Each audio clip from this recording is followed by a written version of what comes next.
Hey everybody, welcome into the latest and greatest episode of NESN Around, NESN.com's podcast about a whole lot of nothing, which is probably not the best way of selling it, but here we are. I think it's the perfect way. Yeah, I think it's probably because it really is, it lends a lot up to the imagination. Yeah. What are you guys going to talk about?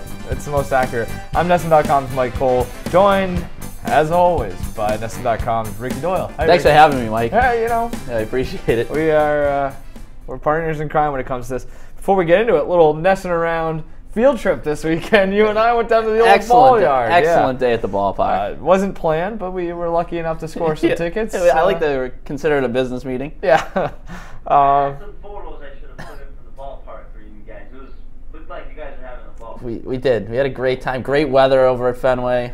Good game. It was a good game. All around, just great day. Good beer. It was nice to just, great beer. Good to get out of the office. It was. We should have probably done, we'll have to think of this next time, maybe a segment on the road, you know. Yeah. Something. Stop putting together packages. Yeah. Yeah, I know. Wherever we go. We could have done show to and the tell supermarket. from show and tell from the old ball yard. Yep. All right, so let's get into it. We'll run through some of the best and biggest sports topics of the week. Before we do that, let's get into every week we do our predictions, and then at the start of the show we revisit those predictions. We'll start with Ricky. Why don't you start with yours? Last week you said a cat. Yeah, we're still kind of working through the predictions portion of this thing. They're a little out there, a little outlandish, a little wacky, but basically I said, if you remember, I like this one. This is a good one. If everybody remembers, there was that whole incident with the cat on the field at Marlins Park. It caused quite a stir. Videos all over the internet. Great social media fodder. And I said that cat was not just going to be a quick occurrence, quick feline, and you're out of there. I thought they were going to ride this magic a little bit, the magic of the cat, if you will. And I said that they were going to sweep the New York Mets 4 games at Marlins Park last weekend. Bold. They didn't do that. No. They didn't do that. But they took 3 or 4 in. That one loss was a 5-hour, 38-minute, 16-inning affair. So I was pretty damn close on this. You were? For what I thought was a pretty bold prediction to say that the Marlins are going to take 4 in a row, beating the likes of Syndergaard, DeGrom, and Harvey over the course of, I don't know, they didn't exactly take the loss, but they won games that were pitched by those 3 Mets pitchers. Yep. Not bad taking 3 or 4. No. So actually, not a bad little prediction. No, they had a walk-off win in there. They had a no-hit bid that turned into another walk-off win. They had another game where they scored 3 runs in the 8th inning. So a lot of magic. Yeah, definitely. Just as I anticipated. I also stuck with baseball. I went with the prediction that Byron Buxton would be demoted to the Twins AAA, or at least he could have gotten a AA. Could send him anywhere. He was struggling. He was hitting .069 when I made that prediction with a whole ton of strikeouts. I think 17 strikeouts and something like, let's see here, 30 at-bats. Not good. Yeah. He is not, what's that? 29 at-bats. 29 at-bats. So, not great. But they haven't sent him down. Actually, he did double his hit total on the season. He went from 2 Well, maybe he watched. to 4. And you gave him the kick in the pants that he needed. He also raised his batting average 16 points to .085. He has 23 strikeouts, and he's back to stinking again. He's been benched a couple times. He did collect a hit here and there, but still not good. But I was wrong. So yeah. If only he was playing for the Marlins at this time, he'd be riding the wave. Well, I wouldn't have made that prediction then. So. Anyway, let's get into the week. Neither one of us predicted that Starling Marte would get pinched for steroids, unfortunately. That would have been a good one. Or a banned substance, whatever it was. No, I'm pretty sure that was a steroid. Yeah. What a dummy. Dumbass of the week. Honorable, or we don't have dumbass of the week, but yeah, that would certainly he'd be in the running. Yeah, because there's a couple others up there as well that we'll get to.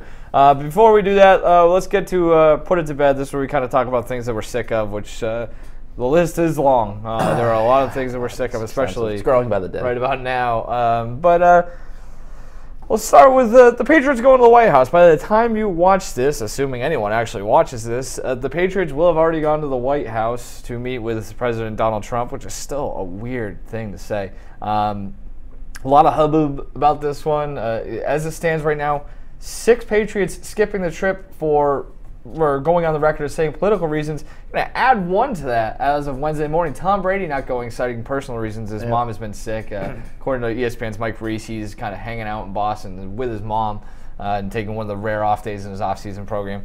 Lots been made about the Patriots going to the White House, about the Patriots not going to the White House. A whole lot of discussion. I think we're both kind of just sick of this. Yeah, I'm sick of... Not for political reasons either. No. But I'm not just sick of the conversation about the White House trip. I'm sick of the White House trip altogether. Okay. Yeah. I want to get rid of it.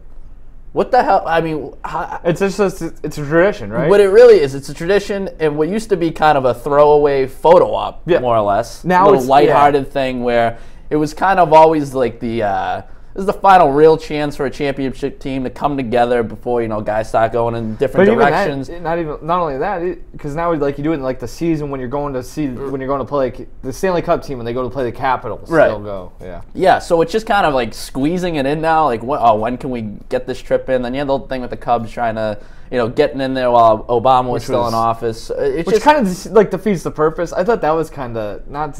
This is again nothing political. Yeah. That was kind of shady to be like. Yeah, it was weird. I mean, and that's the thing about this. He's a Chicago guy. This trip started off, like I said, as like a throwaway photo op, and now it's become far more about, each player's political ideologies, who's going, who's not going, and it just, quite frankly, it's exhausting, first and foremost, to keep up with who's going and who's not going. And then you have, if you're going or you're not going, automatically it's assumed that you got to explain yourself. Yep. I mean, before it was, you had to explain yourself if you weren't going. Now, with everything that's going on with Trump in office, if you are going, you have to explain yourself. Either way, you have to explain yourself. And it's just like, what are we doing here? Right. And I also don't like, I respect guys' abilities and their opinions to not go on this trip. If you have your reasons, fine. But it also, it feels like, and again, this is, I think like the 24/7 news cycle and social media have killed a tradition like this. Yeah. Because everything is so overanalyzed and everything like that. And like each player turns into his own like scene. And then it's like now you have this video out with like Devin McCourty and Chris Long talking about their reasons where it almost feels like this again it's their decision. They made the decision. Yeah. They stand by it. But it almost gets turned into, instead of one team going to the White House, now it's 53 decisions to be made about the White House. And it always just feels so individualistic. It feels like it's inherently, has the potential to drive a wedge within a team. Drive a wedge between teammates. Right. And I don't think it has anything to do with political views whatsoever. No. The wedge stems from the optics of it. Like you said, if it looks as if this guy is doing it for some sort of personal gain, or it's just, I think when you have these guys together, they don't really care what each other's other political views are. They're going out and trying to win football games. But then if some guy's constantly getting up on the soapbox and using this as like kind of a way to just force his opinion on other people, even if if you respect the man's opinion, at some point you're like, all right, I gotta answer questions for this guy, and it just creates a whole lot of stuff that doesn't need to be there. Which isn't necessarily the fault of somebody not going. It's just and this kind of speaks to your point with this being an outdated tradition or a tradition that maybe we can get rid of just because it's like, it doesn't even have to do with those people's decision as much as it does just the coverage of the entire event, where it's like, no matter what, there's going to be that sort of dichotomy, no matter which. You're going to piss somebody off, regardless of if you go, you're going to piss off certain people. If you don't go, you're going to piss off certain people. And the precedent for the president has been set, where it's like, and we knew this was coming once Trump got elected too. He's a hotbed area. He's what the hell's the term where he's a fire rod or whatever for controversy. Yeah, lightning rod. Lightning rod for controversy. It's just, you knew this was coming, and this is not going away for the next 4 years, assuming he isn't impeached or disappears some way. This is not going to end, and that's and then it's going to extend beyond the 4 years. I just think that we're at such a point now where this is going to be an issue regardless of who's in office. It's just not going away. There's going to be some sort of a hint of controversy to it. Who's going, who's not going? That it's tiring. Like I said, it's exhausting, and it's just to the point where would anybody miss this if you did? I mean, especially if you're a player, why do you want to go through this? I mean, I know it's kind of like a small concession to make.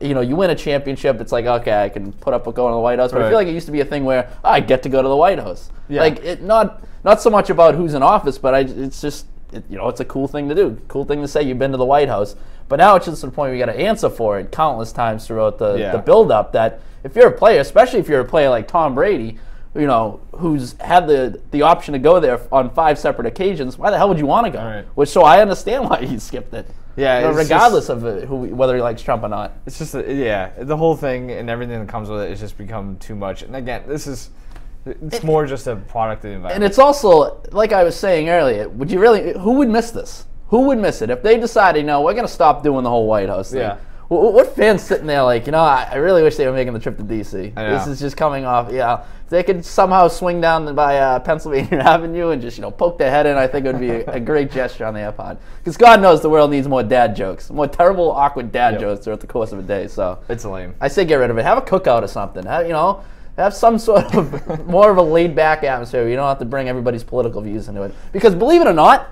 I don't need you jamming your political opinion down my throat at certain points throughout the day. We can sit on a bar stool, or we can go and we can sit at a picnic table and have a nice cookout. This is what these guys should be doing. Cookouts instead of White House trips. Yeah. You had a lot to say about that. I'm getting fired up thinking about this. I'm ready to put it to bed, Mike. I really am. I am about to pull this thing out of my ear because Andre's yelling at me. All right, I'm putting it to bed to Phil Jackson's time with the Knicks. It's been an absolute just disaster, tire fire. It only gets worse. Knicks hired Phil Jackson. What is he? The president of basketball ops, or the president of the entire. We got very presidential today. Nick Land, yeah. Just do away with presidents. Phil Jackson, hired in 2014, May. A month later, hires Derek Fisher. That turned out to be a complete, utter disaster. A month after that, he signed Carmelo Anthony to a max contract. Now Carmelo Anthony's running around reportedly knocking up strippers, not getting along with Phil Jackson. It seems like his time is done with the Knicks. You go through it in June, like within 2 months, basically, of being hired. He hired Derek Fisher, signed Carmelo Anthony to a max contract with no trade clause. That's become almost impossible to trade him anyway because he's got that clause. Traded Tyson Chandler and Ray Felton, who two decent players, especially Chandler, one of the better defensive players in the league, to Dallas for Jose Calderon, Samuel Dellenberg, Wayne Ellington, Shane Larkin, and 2 second-round picks. All those guys stunk. Traded away Iman Shumpert and J.R. Smith to watch them go win a title with Cleveland. Then they fired Derek Fisher. Obviously, there's a whole lot of just disaster with that. They went out and traded for Derrick Rose, who's got injury issues, only played 64 games this year. That was also in the midst of him basically in the middle of a rape case, which is not something you really want to touch.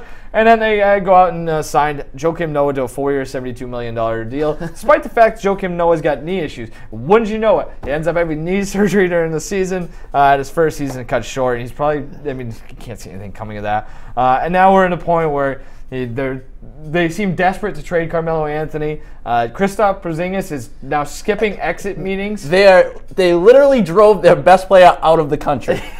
He is going back he's passing on the exit interviews and going back to Latvia for more than he bargained for at the beginning of the season. Unbelievable. I'll set it on this tire fire that has been created by Phil Jackson since what was this, year 3, year 4? Was it? Well, now we're almost 3 years into it. Yeah, I don't see how you can keep going. It's just this whole thing needs to be just burned from the ground up. His infatuation with the triangle offense is one of the more hilarious storylines to me because it's just so old. Just doesn't fit into that offense whatsoever. I mean, you have a whole roster of guys who really don't fit the offense.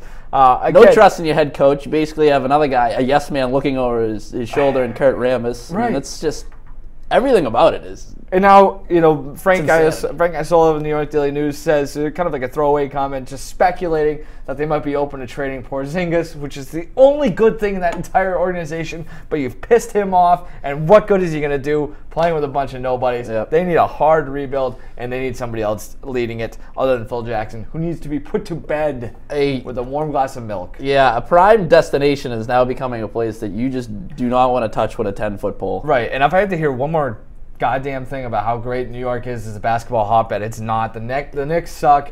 The Nets suck.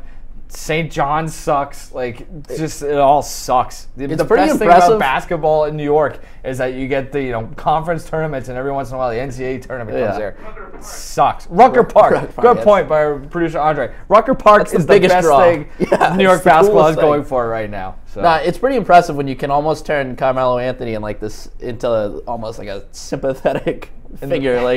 Like you can have like compassion for him because of like those comments. As you just mentioned, this is a guy that went out and knocked up a stripper and is going through this crazy separation from his wife. Right. And it also doesn't play any defense. Guy that not a very likable player, I guess. Even if you suggest maybe he gets a bad rep because nobody really plays defense in the NBA. It's fitting that like these guys are all driving down their stock though as they're about to be shipped out. Where it's like I don't think Carmelo's stock has ever been as low, and like Porzingis does have an upside, and they would get a ton for him. But just the fact that like now he has no leverage in any trade talks whatsoever. PC, it's like, well, no, I'm just gonna enjoy having Kristaps Porzingis scoring 20 and grabbing 10 rebounds while a real crappy team. Adrian Wojnarowski of Yahoo Sports' The Vertical had a pretty good, in one of his articles about this whole thing, I thought this quote kind of summed it up pretty well. He said, as the New York Knicks completed perfunctory season-ending meetings with Phil Jackson, league sources say that some players emerged perplexed over the contents of the conversations, which included game show questions. The Knicks president sent his team into the summer in a similar state as how they staggered through another lost season. Bewilderment. It's a joke. Basically that in a nutshell. Yeah, that's a disaster. So just put Phil Jackson to bed. Put the Knicks to bed. And I mean, this isn't so. I think it was March 2014. He joined and signed a 5-year, $60 million contract. So that's unbelievable. This isn't a guy you brought in on the cheap. That's for sure. The Zen Master, just a joke. Really gonna put him out the pasture, I guess. Good news is best days are behind him. Phil Jackson and all the Knicks won't have to worry about going to see the president anytime soon because they stink. Yep. All right, let's get into something that we're both looking very much forward to. We've got the return of the viral breakdown, very popular. After the LeVar Ball back by popular demand. We're gonna look at this. Do you want to tee this up? Because you've spent a lot of time investigating. Yes, I have. I think there was one that you had to tell me to settle down a little bit because I was laughing. Yeah, you were. Yeah, that's actually a good point. Well, when I get on a roll, I get on a roll. Yeah, you do. And I just found this video to be just. First of all, it doesn't get enough play. I think that the views should be in the millions. It should, and it's not. It's just we'll have a look. There might be some language. You might have to throw some earmuffs on the kids. There is some language here. You might even have to put a blindfold on because there might be a couple weird gestures throughout the course of it. But basically, this video is relates to the protesting the Cleveland Indians Chief Wahoo mascot. Obviously, a hot button topic for years now. Yep. And it was Cleveland.com that went out and kind of tried to capture these protests. Great. And just see where people's heads were at. And there was a lot of let's say frustration, angst, devastating matchups amongst Titans. His fans just yelling at each other, and it wasn't pretty. It wasn't pretty. And here we go. There's all. 100 years plus. Change the name of your baseball team and change the logo. Save the Chief! Save the Chief! You got 3 people protesting.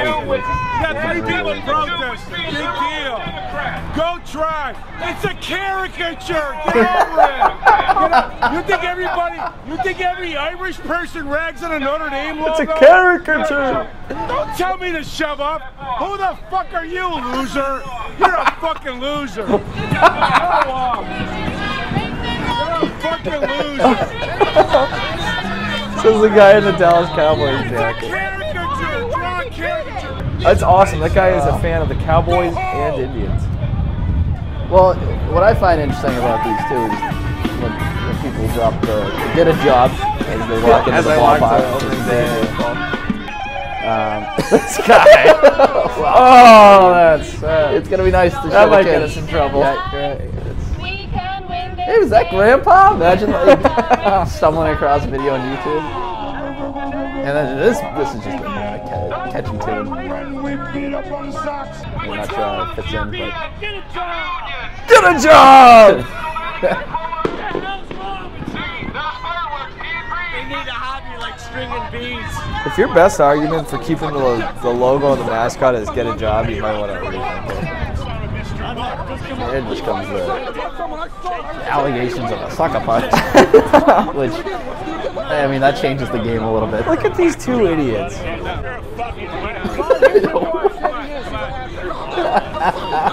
Imagine just going to the ball game for a. So this all happened, as you can see, mid-afternoon. Just another day in Cleveland. And yeah, so a team that is extremely talented, expected to contend in the American League, perhaps get back to the World Series. And this is the buzz. This is the buzz out there. This is what's going on.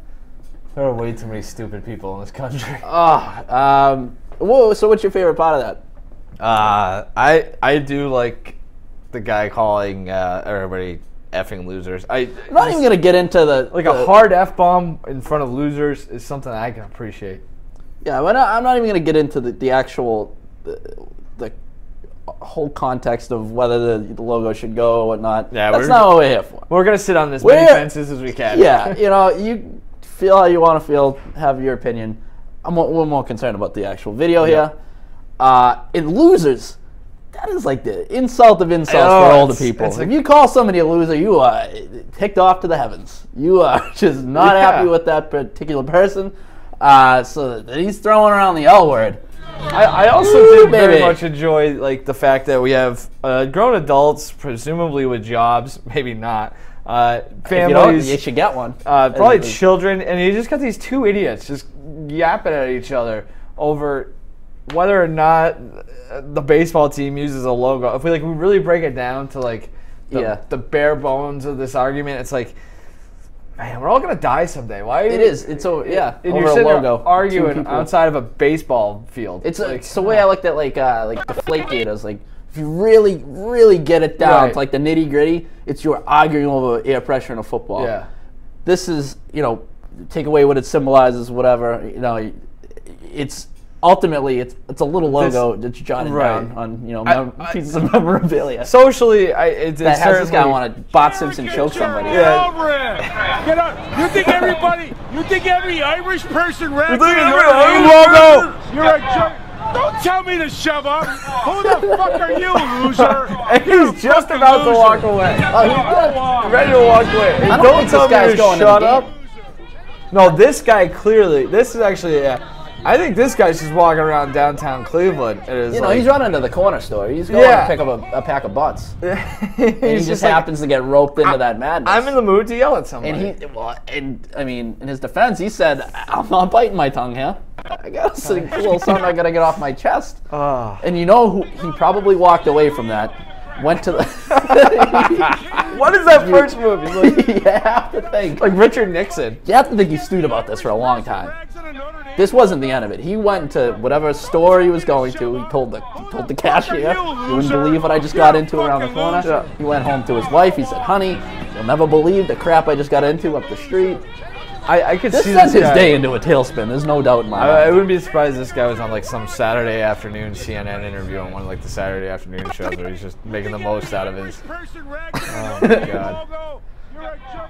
Yeah, I mean, he's clearly passionate. It's tough button topic, like I said. I think he feels a certain way about it. He probably would not be shy about who he voted for either. No, that was fun. We should try and get him on. Yeah, that guy in particular. There's a lot of people in that video I'd like to get on, but I think we'll start with him. I agree. Let's look into that. We can do the oral history. That'd be nice. I've been calling us losers. All right, let's get into Weekly Mulligan, where we talk about people who probably would like a little do-over. That guy might want a do-over after embarrassing himself on the video like that. I don't know. Then again, he might even ramp it up. Although I guess it's all about context on that one. All right, let's start with Adidas. You want to kick this one off? Yeah, this one is these aren't. I think let's just say both of these aren't total stupidity. It's just the literal definition of we'd like to do this over. Both guys, both entities. Adidas, as you mentioned, they sent out an email after the Boston Marathon, basically two marathon runners, basically to congratulate. The gist of it is to congratulate them on completing the Boston Marathon. They could have put that in the subject line. Congratulations on finishing the Boston Marathon. Instead, they took a different approach, and they congratulated people for surviving the Boston Marathon. I'm not a scientist. I don't even claim to be a very smart person. I'm probably dumber than most people in this world. But I know for a fact that's a very stupid email, considering the tragic events that happened a few years ago. Yeah, and it almost feels bad pointing it out. I know. No, you're right. And it's like, in all seriousness, it worries me. It worries me that there are people in this world in a certain position that greenlight something like that. Because, like, how do you even look at that for one split second and say, yeah, I don't know. Send it out. Yeah, press send. I'd love to you know. Don't think? I'd love to know what the process was, how many people it has to get through. If it's only one person sending out that email, if it's like Joe, if it's Joe in marketing who's in charge of the email blast, I get it. Like, and it's only going to marathon runners, which is a smaller, portion of the people. But like, man, if that goes through it, even then, yeah, it's probably inexcusable. But if that goes through more than one set of eyes, and not, you have two human beings being paid for marketing who can't figure that out, it's like, ew. But like, that is what the Boston Marathon is now. Is like rallying around what happened in the Boston Strong. Like that's the central thesis and theme of this whole thing. And every year, it's not just a celebration of this holiday in Massachusetts. It's not a celebration of what we've been through and overcame with that. It's also a day to remember that. So it's always going to, there's never going to be the Boston Marathon run for the rest of our lives where we don't think about that day in 2013. So you just it's one of those untouchable events now where you can't have any sort of controversy around it because people are going to get upset, and rightfully so. So that's not a good swing and a miss. Yeah, I mean, to their credit, they came out, apologized. The apology was just straightforward. And this is the only way to go about it. No, here's the thing, and I do want to touch on this. I was thinking about this morning when I was doing research on this. They made it, and this is I think they went on record. They probably made it a formal apology, but I just found a statement they made to Time Magazine saying, "We are incredibly sorry. Clearly, there was no thought given to the insensitive email subject line we sent Tuesday. We deeply apologize for our mistake. The Boston Marathon is one of the most inspirational sporting events in the world. Every year we're reminded of the hope and resiliency of the running community at this event." That is how you apologize. Good job on their part for there's nothing worse than just half-ass apologies where you're like, they didn't say we were hacked. Yeah, right. You took it and yes, there's no thought. Which begs the question: why was there no thought? Who's not putting any thought into this? I imagine there's a little bit of fallout at Adidas after this. Yeah, but basically you just acknowledge that. Yep, we're idiots, and it's one of those things though. How does that happen? It's not good. Maybe I say this as a person who. I'm very careful with my emails. I never want to sound like a jerk in my emails. I know. You know what I mean? I would imagine if your job is sending out emails. That's the thing. I don't. You would be particularly. Me as just somebody who sends a few out a day, I try to be careful. I would think if you're sending out to the masses, you'd be, a triple double, triple stamp, a double stamp, if you will. Yeah. But whatever. Not good. All right. Speaking of, this is a nice little tie-in. Mulligans, golf, bad golf swings. Charles Barkley has a terrible golf swing. Probably taken a mulligan or two in his life. Yep. Probably a guy who, if you gave him a chance on a mulligan on this one, he wouldn't take it. But we're gonna instill or make sure that he takes one. And again, I want to get this out here before we get into this. I don't really have a problem with anything he said. It's just, in hindsight, maybe he would have saved himself a lot of trouble if he hadn't said it. A really terrible, terrible story. This sucks, man. Isaiah Thomas's sister, China, 22 years old, dies in a car crash in Washington State. What is it, a day or two before the start of the playoffs? Yeah, the day before. The day before the playoffs, the day before the Celtics started the playoffs. Just a horrible tragedy. He's kind of up in the air about the rest of the series. He played the first two games. It sounds like, I think if I'm not mistaken, he's going back to Washington now for the services and stuff. They've got 2 games in between games 2 and 3, so I think he'll be good to go. But just a horrible situation. And the guy played Sunday night. Played in game 1 the day after his sister died in a car wreck. And Charles Barkley had some opinions on this. And clearly, Thomas was the focal point of TNT's coverage. It's the focal point of CSN's coverage. He was everywhere he looked. It's kind of makes you. It is a little weird, but it's also the biggest story. You know, it is what it is. Like, he's the best player on, the #1 team in that conference, going through an unspeakable amount of heartache. We don't have any idea what there's not a whole lot of barometers for this. Right. So clearly the cameras are going to be on him. Anyway, Sunday night, Charles Barkley says on TNT, "I'm not feeling comfortable with him sitting on the sideline crying like that. That makes me uncomfortable because that tells me he's not in shape to play. I don't know how this night's going to turn out, but to be sitting on the sideline a few minutes before the game crying, that makes me uncomfortable for him. That's just not a good look, in my personal opinion." And everybody ran with this. And and maybe the mulligan is for the people who took this the wrong way, too. Like, I think that I read this as just reading him, the quote sounds much worse than if you actually watch him say it. So you're saying that the context of him delivering that statement just made it more sympathetic for Barkley's standpoint. Like, it Right. makes Barkley look better. If you would actually watch it. Right. Yeah. Because, And even then, I don't think the statement's that bad reading it. no, I mean, I agree with it. It was uncomfortable. It was terribly uncomfortable. That- a but grown that's man's not- crying on the TV about to play a goddamn basketball game. Like, That is uncomfortable. Yes. That is not, I don't think he meant it as any lack of sympathy or it wasn't a no shot at ill Thomas will. for. No. It wasn't a questioning Thomas even for playing. He's just like, this This is an observation. tough to and, watch. And honestly, when I first saw it, I was like, it was uncomfortable. It was. And how could you? And I would question you if you weren't uncomfortable. And watching it's just, and not only that, you're trying to put yourself in that position. It's like, would I play here? Would I not? And there's the whole process is uncomfortable. Just Right. the decision making, just weighing the options of all. I can't even imagine what. I mean, it was more uncomfortable for Isaiah Thomas than anyone else too. That's the thing. Like, you want to talk about What was the uncomfortable. second part of his quote? Said something. I think this is probably Because it was when he went on, elaborate it a makes little me bit. uncomfortable because it tells me he's not in shape to play. I don't know how this night's going to turn out. But to be sitting on the sidelines a few minutes before the game crying, that makes me uncomfortable for him. That's just not a good look, Not a good in my look. personal opinion. I think that might be that was has to be, which is weird because I saw most of the headlines, including I think the one on NESN.com, said it was centered around him being uncomfortable. If you want to make Barkley look bad by taking out one piece of the quote, that's not a good look. Yeah.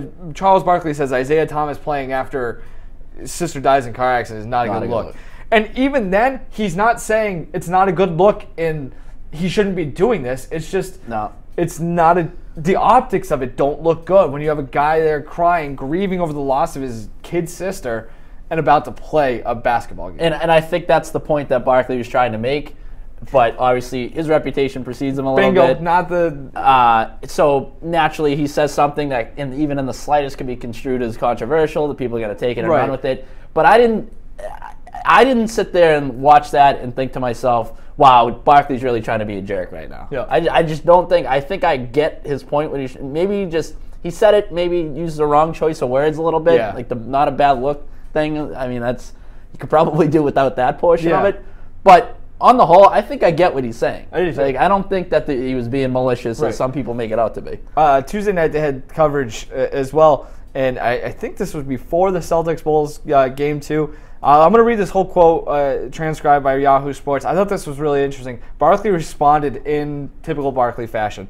I want to address something that really bothered me. He said, "I heard all these nitwits, fools, idiots were complaining what I was saying about Isaiah Thomas the other night, making me uncomfortable. Number one, I don't care what y'all think. I don't care what your mom and daddy think either, just for the record. But to insinuate what I was trying to do, what I was saying, I'm uncomfortable talking about his pain and then going to basketballs. For all you nitwits, scumbags, idiots, punks, to try to make a story because y'all don't have ratings and use my name to draw ratings, don't do that. You don't have any talent. It's a simple fact. You don't have any talent. Let me be me.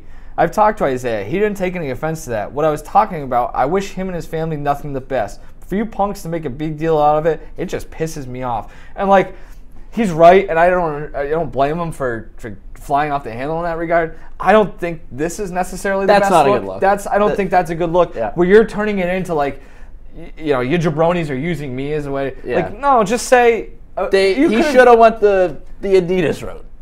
Just basically move on. Say, not even apologize. Don't apologize. Right. Explain just yourself. Clarify yourself. Clarify what you had said, and then just kind of move on instead of adding all the And like the other thing too is like you kind of talked about. He is an outspoken guy. He's a guy who has put his foot in his mouth plenty of times before. You think he'd be used to this by now, but I guess that's part of the Charles Barkley character, for lack of a better term. So, Yeah.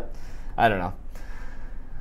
So maybe he doesn't want the mulligan. I mean, we offered it up. Well, to that's him, the but thing. he's not- We're giving him the mulligan. I don't He's think not he's gonna taking take it. it. He's Very like, schultzy, guys. Very serious schultzy.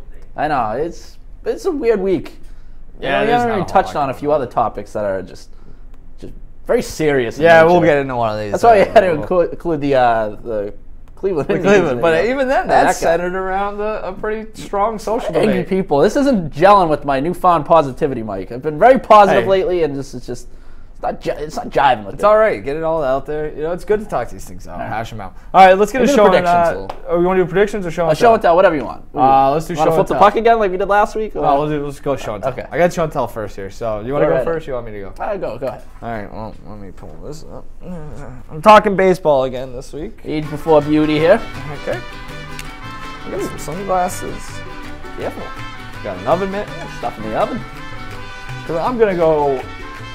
I'm dealing with something red hot. It's This easy. is hot stuff, like an oven mitt. It's hot. About Sunglasses. that hot dealing- stuff. Dealing with somebody who's as hot as the sun right now. Eric Thames. This is a story I love. Eric Thames, Boy. he is, let me just double check on his stats. I probably should have had these at the ready.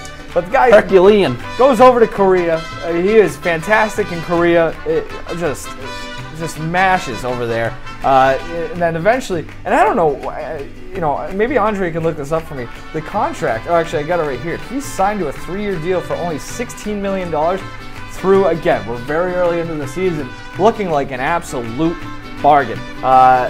Again, the Brewers got him for nothing through, he's got 43 at-bats this season. He's already, or 47 at-bats, already has 7 home runs, 12 RBI. He's hitting .426, slugging 1,000, 1.491 OPS, 294 OPS plus. That's going off of 100 is the league average, so he's well above average. One of the best offensive players in baseball so far this season. Great story. Leads the world in batting average, slugging, OPS plus, total bases, home runs, runs. And Dominating fantasy baseball waiver wires across big the time nation, fantasy, sweeping the nation in the guy. fantasy realm. It's a cool story. I like it. Red hot. Don't want to get too close because he's on fire for a Brewers team that's played better than a lot of people expected them to play. It's a cool story. Talk about being positive. We're getting a little some upbeat here. So I don't know how long it's gonna last. I think once the book gets out on him, he's probably not gonna hit 75 home runs this year. But Chris Shelton 2.0. yeah, that's oh jeez, that's mean. So I think he's gonna be. A pretty good player. Probably not that good, but certainly a bargain. And like I said, right now, red hot. The fact that the Brewers are winning games justifies your exceeding expectations, Mike. I didn't think they would. They turned out pretty. It's hard to type. All right. For my prop, my show and tell, I'm bringing in a deck of cards. Oh, I thought you were pulling out a pack of smokes. No. This is a smoke-free environment, Mike. I will leave the. Although I did get a Zippo at a bar recently that had a promotional giveaway, and I've been dying it. So I get the Zippo, no lighter fluid. But that's a story for another day. I'll tell you after. That's actually. Anyways, I got a deck of cards here, and what this symbolizes to me is that the Boston Celtics, the #1 seed in the Eastern Conference, suddenly have the deck stacked against them in their series with the Chicago Bulls.